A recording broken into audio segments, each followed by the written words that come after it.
Hello, welcome back to my channel. And what have I got for you today? Oops, I did it again, another book haul. Oops.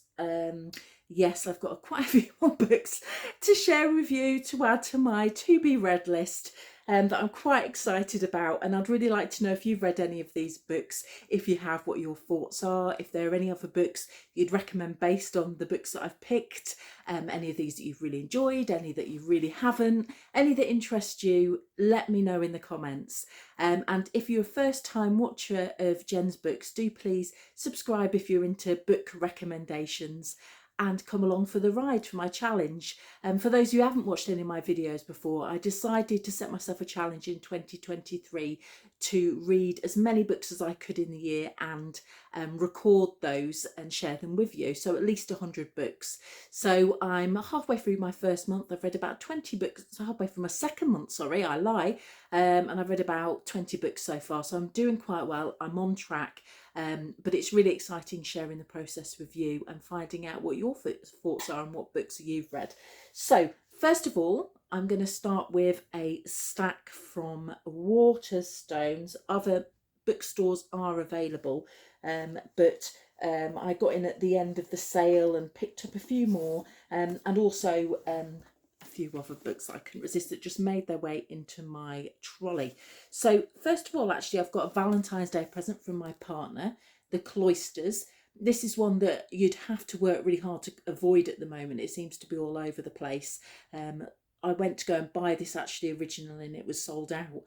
So my partner brought me a copy of it for Valentine's Day. It's just got a really beautiful cover as well. There's something about this book. I think the thing that really intrigues me is the cloisters itself that's described as the Met's Gothic Museum. I really want to visit. It sounds amazing.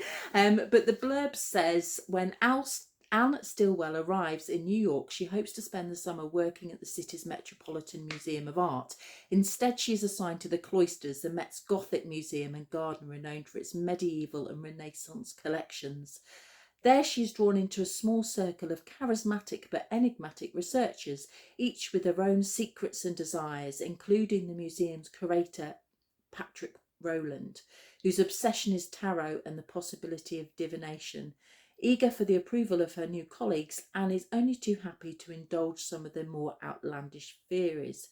But as she discovers a mysterious, once believed, lost deck of 15th century Italian tarot cards and finds herself at the centre of a dangerous game of toxic friendship and unbridled ambition. Just as the game being played within the cloisters begins to spiral out of control, Anne must decide whether she is truly able to defy the cards and shape her own future. So reading the blurb, it's one of those ones that I'm not sure if I'd generally pick up or not, but there's been so much hype about it, and I just love that idea of a Gothic museum. It just, you know, I had to buy it. So I'm looking forward to reading that. It's sort of sold as a kind of dark academia type genre novel. So I'll let you know what I think of that when I actually read it. Secondly, I picked up a copy of this one, which is another one that has been everywhere at the moment, called Wayward. And this is by Emily Hart. You can actually see her talking about the book on the Waterstones, YouTube channel. There's a little video of her explaining it, and it sort of sold itself to me straight away when I heard about that. And as you can see, it's also one of these books with these beautiful bindings and paper, which seem to be popular now. What's really lovely about this is there's like a little I'm not sure if you'll be able to see a little flying bird in the corner, which I just think all books should do that. That's just such a lovely touch. But this is another one of those books that's split into 3 different time periods with a through line. So we have Kate in 2019. Kate flees London, abandoning everything for Cumbria and Wayward Cottage, inherited for her great aunt. There, a secret lurks in the bones of the house, hidden ever since the witch hunts of the 17th century. And then Violet in 1942. Violet is more interested in collecting insects and climbing trees than in becoming a proper young lady, until a chain of shocking events changes her life forever. And then we go all the way back to Alpha in 1619, and all of these women are related. So Alpha is on trial for witchcraft, accused of killing a local man. Known for her uncanny connection with nature and animals, she is a threat that must be eliminated. but wayward women belong to the wild and they cannot be tamed. Weaving together the stories of three women across 5 centuries, Wayward is an enthralling novel of female resilience and the transformative power of the natural world. So this reminds me a little bit of Hex, which I reviewed in one of my videos from January, which was a very short book by Jenny Fagan, which I loved. So I'm hoping that I'm going to enjoy this one as much. One of the books that I've seen around the last few years quite a lot, but I had never got around to reading, which is On Earth We're Briefly Gorgeous by Ocean Young. And I'd be really interested in knowing if anybody's read this one before, but I finally gave in and picked it up and thought I'd give it a go. I've just keep picking it up and put it back down again, but it just looks really interesting. It says, this is a letter from a son to a mother who cannot read, written when the speaker, little dog, is in his late 20s. The letter unearths a family's history that began before he was born. It tells of Vietnam, of the lasting impact of war, and of his family's struggle to forge a new future. And it serves as a doorway into parts of little dog's life his mother has never known, episodes of bewilderment, fear and passion, all the while moving closer to an unforgettable revelation. And it's not a huge book, and I've had a little flick through the beginning and it seems really accessible. It drew me in straight away, so I'm looking forward to adding this one to my TBR, and I'll let you know what I think of it when I'm finished. One I picked up in the sale in January, The Night Ship by Jess Kidd. I do like a book on a boat or any sort of restricted setting. I think it really pushes the writer to do something new. So I'm looking forward to seeing what this is about. Again, it's another book that's sort of split over 2 different time periods. So we've got 1628. Embarking on a journey in search of her father, a young girl called Macon boards the Batavia, the most impressive sea vessel of the age. During the long voyage, this curious and resourceful child must find her place in the busy ship, and she soon uncovers shadowy secrets above and below deck. As tensions spiral, the fate of the ship and all on board becomes increasingly uncertain. And then that jumps forward to 1989. Gil, a boy mourning the death of his mother, is placed in the care of his irritable and reclusive grandfather. Their home is a shack on a tiny fishing island off the Australian coast, notable only for its reefs and wrecked boats. This is no place for a child struggling with a dark past, and Gil's actions soon get him noticed by the wrong people. The Night Ship is an enthralling tale of survival, friendship, and of 2 children hundreds of years apart, whose fates become intrinsically bound together. And I love that idea of the through line between 2 completely different characters, 2 completely different time periods, and how their lives can sort of entwine and bleed into one another. So I'm hoping that that's going to be a good book. I picked up a couple of paperbacks as well. The Hojin Murders. This is one that I've seen all over the place. It's a Japanese locked room murder mystery, and it's been likened to sort of the Japanese version of Agatha Christie. Whether or not that's the case, I don't know, but it is supposed to be really exceptional. There's a whole series of these books, actually, of these murder mysteries, but I thought I'd pick the first one up and see what we think. So it says, an award-winning classic mystery introducing Japan's most famous detective. In the winter of 1937, the village of Akamura is a buzz of excitement over the forthcoming wedding, but amid the gossip there is also a worrying rumour. It seems a sinister masked man has been asking questions about the village. Then, on the night of the wedding, the household awoken by a terrible scream, followed by the sound of eerie music. Death has come to Okamura, leaving no trace but a bloody samurai sword thrust into the pristine snow outside the house, which I'm assuming is what the front cover refers to. So really striking image, and it just sounds really interesting. Another little read, shouldn't take long to go through, and I'll tell you what I think. Last of all, this is actually a replacement book, and one that I'm not going to mention or talk much about. One, because I don't think it needs a big introduction, and 2, because I'm going to be talking about it in my second Gothic recommendations video, and this is Frankenstein by Mary Shelley. I love Dracula. I love Dracula. It will always have a special place in my heart. But for my money, and it might be controversial, I think Frankenstein is a better book, a better monster, and really worth reading if you've not picked it up. But I did used to have a copy of this and lent it to somebody. It was a beautiful vintage penguin copy with this fantastic image on the front, and never got it back. So I decided it was time to replace it, because I wanted to do the recommendations video, and also I wanted to read it again. It's just a really fantastic book. Now I've got a few secondhand books that I've got hold of, ones that I've read recommendations for or have heard good things about recently. The first one is Burial Rites by Hannah Kent.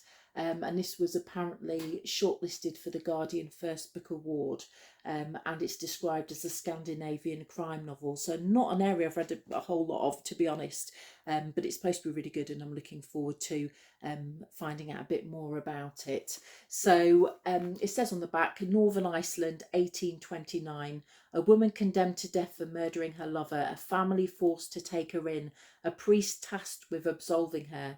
But all is not as it seems, and time is running out. Winter is coming, that sounds familiar, and with it the execution date. Only she can know the truth. This is Agnes' story. So I'm looking forward to that one. I'd be really interested to know if anybody's read this one before, actually, or whether there's any other sort of Scandi noir books that you'd recommend for somebody who's new to the genre.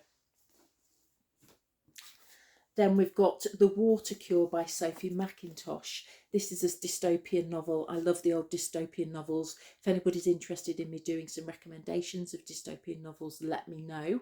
This came out a few years ago now. It was longlisted for the Man Booker Prize in 2018. And I do remember it coming out, but I never got around to reading it. So I thought now is the time that I will catch up and see what I think. So it just says on the back, Grace, Leah and Skye live in an abandoned hotel on a sun-bleached island beside a poisoned sea. Their parents raised them there to keep them safe, to make them good. The world beyond the water is contaminated, and men are the contamination. But one day 3 strangers wash ashore, men who stare at the women hungrily, helplessly, men who bring trouble. Then there's associations here on the back to Margaret Atwood, Emma McBride. So there are, some really sort of lots of praise that came for this particular book. I'm hoping it's not going to be a disappointment, but it sounds just the sort of thing I like to read. So that's one that I'll probably read sooner than later. And then we also have Fever Dream, which is another book that I read a review for recently. It's a quite quick, short book. The pages are actually quite small as well, but it's by Samantha Schwelberlin. And it was shortlisted for the Man Booker Prize in 2017. So I'm really interested to read this one. It says a young woman named Amanda lies dying in a rural hospital clinic. A boy named David sits beside her. She's not his mother. He's not her child. The two seem anxious, and at David's ever more insistent prompting, Amanda recounts a series of events from the apparently recent past. As David pushes her to recall whatever trauma has landed her in her terminal state, he unwittingly opens a chest of horrors, and suddenly the terrifying nature of their reality is brought into shocking focus. So I'm looking forward to reading that. As I say, it looks like quite a quick little read, but one that packs a punch from what I've heard about it. So that's that. I also bought a couple of poetry collections. The first is Hail Marys by Pat Edwards. This is available from Infinity Books. This I picked up because I just thought it was such a great premise. Basically what Pat's done is she's written a pamphlet or a collection of poems on different historical figures who all share the same name of Mary. So that's what they have in common. And you've got everybody in here from Mary Whitehouse to Mary Berry, and some Marys that I'm not aware of as well. Mary Magdalene I do know, but some that I haven't heard of as well. And I just thought, what an interesting premise to bring together all these female voices, these women who have potentially nothing in common other than the name Mary. So I'm really looking forward to reading that collection. I just thought it was such a fantastic idea to pull the pieces together in that way. So I'm looking forward to that. And secondly, I mentioned this one in a previous video, Desire Lines by Jessica Mukherjee, and this is available from Broken Sleep Books. So I went to the live launch of this recently, a couple of weeks ago, and I was blown away. It was fantastic. I just really love Jess's poetry anyway. So I thought I have to read this. So I'm looking forward to reading that hopefully over the next month or so as well. Last of all, this month I actually picked up a few Kindle books. I noticed that they do sort of like a deal of the day, and there was a few of the books that I'd really wanted to buy, and I got them for 99p. So it felt like it would be rude not to add them to my TBR for this month or the month after. So first of all, Cleopatra and Frankenstein, which has been all over the place. I think it's Waterstone's book of the month at the moment. It's not a book that I would normally pick up. It says on it, move over Sally Rooney. This is the hottest new book. I'm, again, unpopular opinion, wasn't really a massive fan. It just wasn't for me of Normal People, and I know lots of people really love that book, so maybe it's one I need to reread again.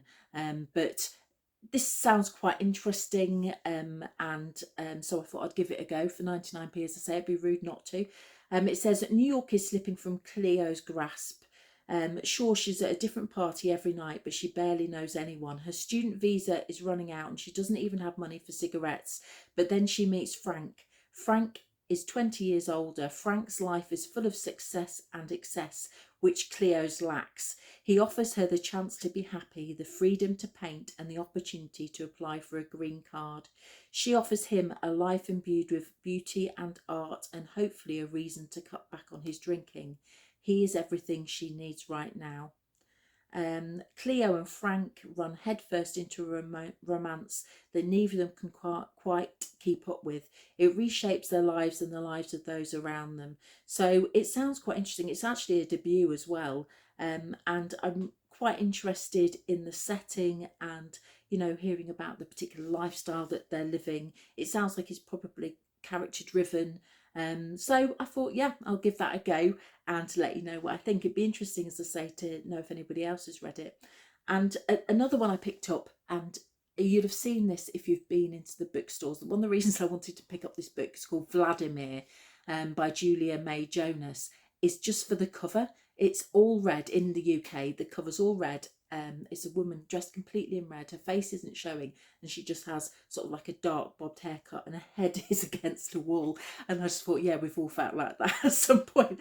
But the actual image is just so striking. I really wanted to buy it, so I'm really glad I've got it now. And it's another debut, a provocative, razor sharp, and timely novel about a beloved English professor facing a slew of accusations against her husband from his former students, a situation that becomes more complicated when she herself develops an obsession of her own. The narrator's supposed to be really interested. It's about her infatuation with another character called Vladimir, a celebrated married young novelist who's just arrived on campus. And it says their tinderbox world comes dangerously close to exploding. So I've heard that it's quite controversial in some respects, this particular book. So I'm really looking forward to reading it, and I'd love to know what other people have made of it as well. I also picked up The Herd by Emily Edwards, which is about two best friends, Elizabeth and Bryony, who are polar opposites, but their unexpected friendship has always worked. They're the best of friends and godmothers to each other's daughters because they both trust that the safety of their children is top priority. They have one little secret. Little do they know they differ radically over one important issue, and when Bryony, afraid of being judged, tells that it's supposed to be what's supposed to be a harmless lie while a child's birthday party before a child's birthday party, the consequences are more catastrophic than either of them could have imagined. So I'm looking forward to that. And I also picked up The Paper Palace. This is one that I've seen spoken about quite a lot and people have really enjoyed. It was a Reese Witherspoon's book club pick, a New York Times bestseller. It says, on a perfect August morning, Ellie Bishop heads out for a swim in the pond below the Paper Palace. Her family's holiday home in Cape Cod. As she dives beneath the water, she relives the passionate encounter she had the night before against the side of the house that knows all her darkest secrets, while her husband and mother chatted to the guests inside. So begins a story that unfolds over 24 hours and 50 years as Elle's shocking betrayal leads her to a life-changing decision. And that sounds really intriguing to me. And it's one that I quite fancy picking up for a while. I picked up a few others as well. The Marriage Act by John Mars, which is Britain the Near Future. It sounds very 1984. A right-wing government believes it as the answer to society's ills. The Sanctity of Marriage Act, which actively encourage marriage as the norm, punishing those who choose to remain single. But four couples are about to discover just how impossible relationships can be when the government is monitoring every aspect of our personal lives, tracking every word, every minor disagreement, and will use every tool in its arsenal to ensure everyone will love, honour and obey. And I thought that was a really intriguing premise and quite different from the other books that I've been picking up recently. So I do like to read a wide variety, and one of the things as a writer that it's important to do is read as widely as you can. Even if you pick up things that you don't enjoy, you can think about why you didn't enjoy them and what didn't work for you. So I do try to do that. I do try to embrace a wide range of different genres. I'm trying to read books that I've had on my shelf for years alongside new books. So I'm definitely after recommendations, and I'd really like to know what you think of any of these. And if you're new to the channel, as I say, do subscribe to find out more about my journey during 2023, the books I'm reading and the recommendations. And I'll speak to you again soon. Take care. Bye.